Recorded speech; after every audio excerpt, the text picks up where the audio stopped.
Hi friends, R4iലേക്ക് എല്ലാവർക്കും സ്വാഗതം. കഴിഞ്ഞ ഏതാനും ദിവസങ്ങളായിട്ടുള്ള തുടർച്ചയായ ഫോളിന് ഒരു വിരാമം ഇട്ടുകൊണ്ട് ഇന്ന് മികച്ചൊരു നേട്ടത്തിലാണ് മാർക്കറ്റ് ക്ലോസ് ചെയ്തത്. നിഫ്റ്റി ഏകദേശം 285 പോയിന്റ് ഉയർന്നിട്ട് 24,766 ക്ലോസ് ചെയ്തു. ഇപ്പോൾ തീർച്ചയായിട്ടും ഇവിടെ US ഇറാൻ സംഘർഷം ചർച്ചകളിലൂടെ പരിഹരിക്കപ്പെടുമെന്ന സൂചനകൾ പുറത്തു വന്നത് ഗ്ലോബൽ ഇൻവെസ്റ്റേഴ്സിന് ഒരു ആശ്വാസം നൽകുന്ന ഒരു വാർത്തയാണ്. അപ്പോൾ ഇറാൻ അവരുടെ ആ ഒരു ന്യൂക്ലിയർ പ്രോഗ്രാമുകളിൽ വിട്ടുവീഴ്ചയ്ക്ക് തയ്യാറാണെന്നുള്ള റിപ്പോർട്ടുകൾ അൺഒഫീഷ്യലായിട്ട് ഇങ്ങനെ വന്നുകൊണ്ടിരിക്കുന്നുണ്ട്. അപ്പോൾ അതൊക്കെ മൊത്തത്തിൽ മാർക്കറ്റിൽ ഒരു പോസിറ്റീവ് ട്രെൻഡ് ഉണ്ടാക്കിയിട്ടുണ്ട്. കൂടാതെ ഇന്ന് റിലയൻസിൻ്റെ വമ്പ ഒരു മുന്നേറ്റം കാണാൻ പറ്റും. 3% റിലയൻസ് സ്റ്റോക്ക് ഇന്ന് ഉയർന്നിരുന്നു. നമുക്കറിയാം നിഫ്റ്റിയിൽ റിലയൻസിൻ്റെ സ്വാധീനം വളരെ വലുതാണ്. നിഫ്റ്റി 50-യിൽ ഏകദേശം 50% വെയിറ്റേജ് റിലയൻസ് സ്റ്റോക്കിനുണ്ട്. അപ്പോൾ നിഫ്റ്റിയുടെ ഒരു മൂവിന് വലിയൊരു സപ്പോർട്ട് നൽകുന്ന ഒരു സ്റ്റോക്കാണ് റിലയൻസ്. അപ്പോൾ ഇന്ന് നിഫ്റ്റി 285 പോയിന്റ് ഉയർന്നപ്പോൾ അതിലേകദേശം 60 മുതൽ 70 പോയിന്റുകൾ വരെ ഈ റിലയൻസിലുണ്ടായ ഈ ഒരു 3% മുന്നേറ്റത്തിൻ്റെ ഭാഗമായി ലഭിച്ചതാണ്. ഇതേപോലെ നിഫ്റ്റിയെ മുന്നോട്ട് കയറാൻ സഹായിക്കുന്ന സ്റ്റോക്ക് HDFC ബാങ്കാണ്. കാരണം അതിന് 12% വെയിറ്റേജ് ആണുള്ളത്. എന്നാൽ HDFCയിൽ ആ മൂവ് ഇല്ലായിരുന്നു. ലാർസൻ ആൻഡ് ടൂബ്രോയിൽ പക്ഷേ ഒരു 3.7% ഒരു മുന്നേറ്റം ഉണ്ടായിരുന്നു. അപ്പോൾ ഇന്ത്യയിലെ ഏറ്റവും വലിയ കൺസ്ട്രക്ഷൻ കമ്പനിയായിട്ട് ഈ ലാർസൻ ആൻഡ് ടൂബ്രോ അവരുടെ മേജറായിട്ടുള്ള പ്രൊജക്റ്റുകളൊക്കെ അധികം മിഡിൽ ഈസ്റ്റിലാണ്. ഏകദേശം അവരുടെ ഓർഡർ ബുക്കിൻ്റെ 33% മിഡിൽ ഈസ്റ്റിൽ നിന്നുള്ള ഓർഡറുകളാണ്. അപ്പോൾ കഴിഞ്ഞ ദിവസം മിഡിൽ ഈസ്റ്റ് ക്രൈസിസ് കാരണം LNTയുടെ ഓഹരികൾ ഏകദേശം 10% താഴത്തേക്ക് വന്നിരുന്നു. അപ്പോൾ സ്വാഭാവികമായിട്ടും ഇവിടെ ഒരു ടെക്നിക്കലായിട്ടുള്ള ഒരു റിക്കവറിയാണ് ഇപ്പോൾ ഉണ്ടായിട്ടുള്ളത്. അപ്പോൾ ലാർസൻ ആൻഡ് ടൂബ്രോനും ഏകദേശം 4.3% വെയിറ്റേജാണ് നിഫ്റ്റി 50-യിലുള്ളത്. അപ്പോൾ ഇന്നത്തെ മുന്നേറ്റത്തിൽ ഏകദേശം 35-40 പോയിന്റുകളോളം ഈ LNTയുടെ വകയാണ്. അപ്പോൾ റിലയൻസും LNTയും അതേപോലെ തന്നെ അദാനി പോർട്ടിലും ഇന്ന് മുന്നേറ്റം ഉണ്ടായിരുന്നു. അപ്പോൾ നമുക്കറിയാം ഇസ്രായേലിലെ ഹൈഫ പോർട്ടുമായി ബന്ധപ്പെട്ടിട്ടാണ് അദാനി പോർട്ട് ന്യൂസിൽ വന്നത്. അതിൻ്റെ ഭാഗമായിട്ട് ഇടിവുണ്ടായിരുന്നു. അപ്പോൾ അവിടെയും ഒരു റിക്കവറി ഇന്ന് അദാനി പോർട്ടിലുണ്ടായി. അപ്പോൾ ഇങ്ങനെ മൊത്തത്തിൽ ഈ 50-50-യിലെ മേജർ സ്റ്റോക്കുകൾ ഉണ്ടായിട്ടുള്ള ഈ ഒരു മുന്നേറ്റമാണ് ഇന്ന് നിഫ്റ്റിയെ മുന്നോട്ടേക്ക് നയിച്ചത്. കൂടാതെ മെറ്റൽ ഓഹരികളിൽ നല്ലൊരു കുതിപ്പിന്നുണ്ടായിരുന്നു. മെറ്റൽ ഇൻഡെക്സ് ഏകദേശം 2.3% മുന്നേറുകയുണ്ടായി. ടാറ്റ സ്റ്റീൽ, ഇൻഡൽകോ, നാൽക്കോ പോലെയുള്ള സ്റ്റോക്കുകളിൽ നല്ല പ്രകടനമാണ് ഇന്ന് കാഴ്ചവെച്ചത്.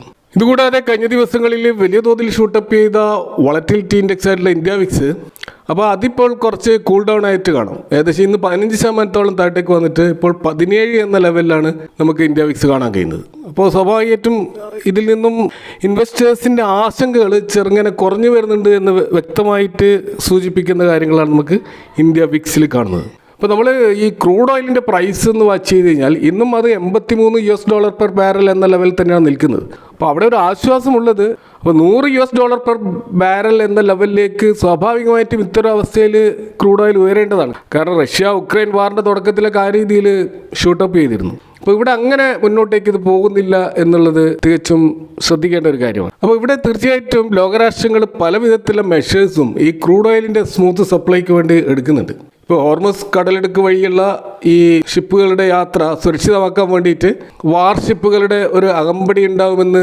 കഴിഞ്ഞ ദിവസം US ഗവൺമെൻറ് പ്രഖ്യാപിച്ചിരുന്നു. അതുകൂടാതെ പല രാജ്യങ്ങളും അവരുടെ സ്ട്രാറ്റജിക്കലായിട്ടുള്ള പെട്രോളിയം റിസർവ് അത് വിപണിയിൽ ഇപ്പോൾ വില നിയന്ത്രിക്കാൻ വേണ്ടിയിട്ട് അവരുടെ ഈ ഒരു റിസർവിൽ നിന്നും മാർക്കറ്റിലേക്ക് എണ്ണ ഒഴുകുന്നുണ്ട്. അപ്പോൾ സ്വാഭാവികമായിട്ടും ഇത് പെട്ടെന്നുള്ള ഒരു വിലക്കയറ്റത്തെ തടയാൻ സഹായിക്കും. ഇതുകൂടാതെ സൗദി അറേബ്യ, UAE പോലെയുള്ള OPEC രാജ്യങ്ങൾ വിപണിയിലെ ഇപ്പോഴത്തെ ഈ വിടവ് നികത്താൻ ഉൽപ്പാദനം വർദ്ധിപ്പിക്കുമെന്ന് ഉറപ്പു നൽകിയിട്ടുണ്ട്. അപ്പോൾ ഇറാനിൽ നിന്നുള്ള വിതരണം തടസ്സപ്പെട്ടാൽ ആ കുറവ് നികത്താൻ ആവശ്യമായിട്ടുള്ള ഒരു സ്പെയർ കപ്പാസിറ്റി ഈ രാജ്യങ്ങൾക്കുണ്ട്.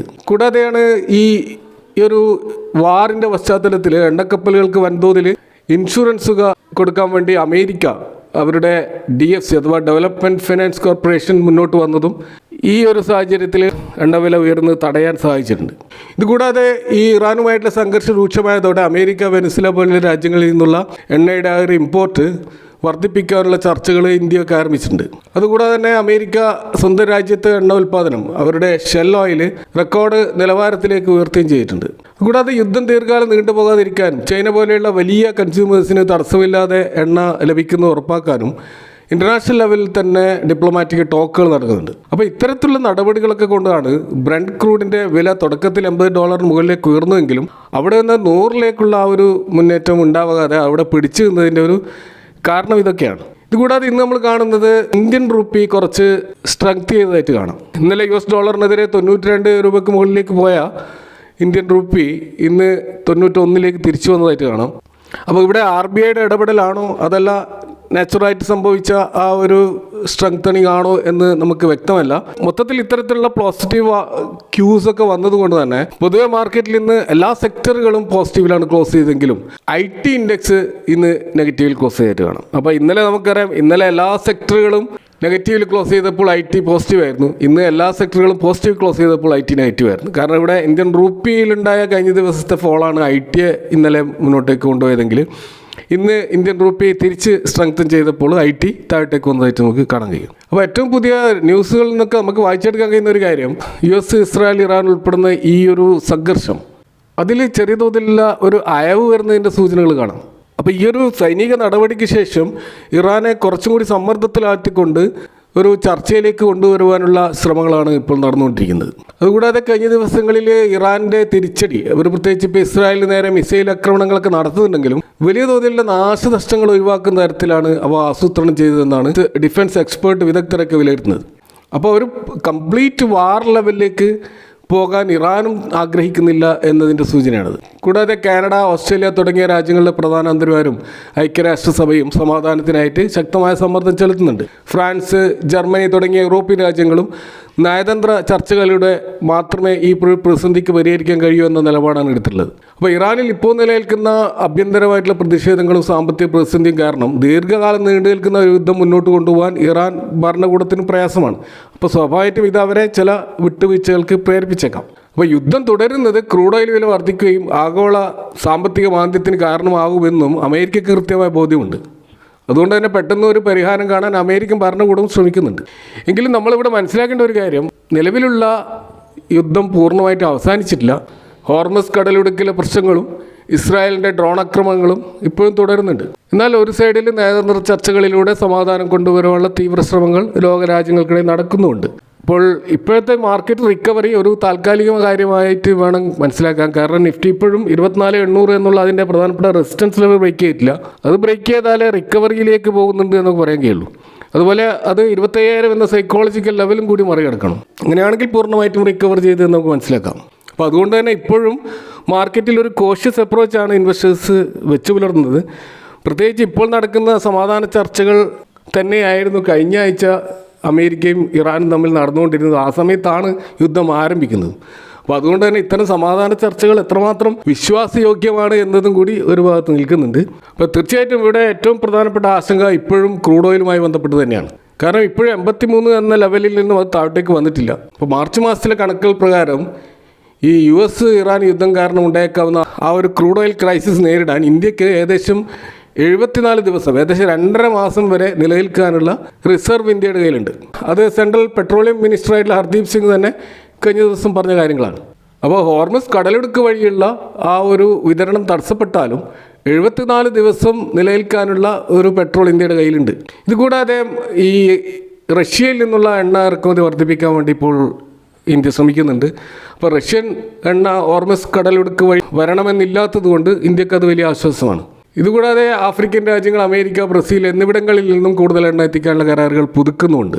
അപ്പോൾ യുദ്ധം നീണ്ടുപോവുകയാണെങ്കിൽ അത്യാവശ്യമല്ലാത്ത ഇന്ധന ഉപയോഗം കുറയ്ക്കാൻ ഒരുപക്ഷെ സർക്കാർ നിർദ്ദേശം നൽകിയേക്കാം. ഇതിനകം തന്നെ ചില വ്യവസായ മേഖലകളിൽ ഗ്യാസ് വിതരണത്തിൻ്റെ നിയന്ത്രണം ഏർപ്പെടുത്തിയിട്ടുണ്ട്. അപ്പോൾ ക്രൂഡ് ഓയിലിനെ അപേക്ഷിച്ചിട്ട് ഈ നമ്മുടെ LPG ഗ്യാസിൻ്റെ ആ ഒരു റിസർവ് ഇന്ത്യയിൽ കുറവാണ്. ഇനി നമ്മൾ ഇന്ന് മാർക്കറ്റ് തിരിച്ചു വരാനുള്ള മറ്റൊരു പ്രധാനപ്പെട്ട ഒരു കാരണമായിട്ട് കാണുന്നത് ഏഷ്യൻ ഇൻഡെക്സുകളിൽ നല്ലൊരു തിരിച്ചുവരവ് ഉണ്ടായിട്ടുണ്ട്. നമുക്കറിയാം, കഴിഞ്ഞ ഒരു വർഷമായിട്ട് ഗ്ലോബൽ മാർക്കറ്റിൽ ഏറ്റവും അത്ഭുതകരമായ കുതിച്ചുചാട്ടം നടത്തിയത് സൗത്ത് കൊറിയയുടെ ഇൻഡെക്സാണ്. സൗത്ത് കൊറിയയുടെ സ്റ്റോക്ക് മാർക്കറ്റ് ഇൻഡെക്സ് ആയിട്ടുള്ള കോസ്പിയാണ്.